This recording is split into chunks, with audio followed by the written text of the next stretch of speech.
এক গ্রামে ক্লে নামের একটা লোক বাস করত। কিছুদিন হলো সে বিয়ে করেছে, কিন্তু তার বউয়ের আচার আচরণ ভালো লাগছে না। সেই দিন রাতে দুজনে শুয়ে আছে। হঠাৎ করে ক্লে দেখে তার বউ কোথায় যেন যাচ্ছে। তখন সেও উঠল। আজ তার পিছু নিব, দেখি কোথায় যায়। এ কথা বলে ক্লে তার পিছু নিল। সে দেখলো তার বউ একটা গাছের নিচে পেত্নীর রূপে এলো আর শূন্যে দুলতে লাগলো। এটা দেখে ভয়ে সে সেখান থেকে পালিয়ে গেল। পরের দিন সকালে সে হুজুরের বাড়িতে যেতে লাগলো। তখন তার বউ জিজ্ঞেস করলো, কোথায় যাও? ভাত খেয়ে যাও।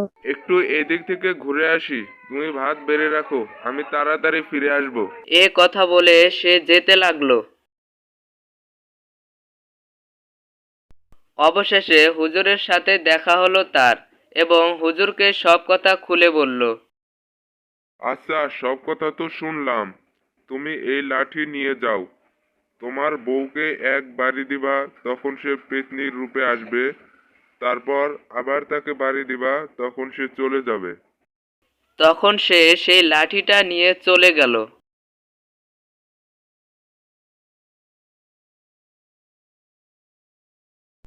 আর বাড়ি গিয়ে হুজুরের কথা মতো তাকে একটা বাড়ি দিল, আর সে পেতনির রূপে চলে এলো।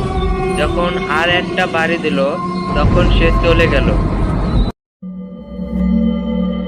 আমি শুয়ে আছি কেন? আর তুমি কখন আসছো?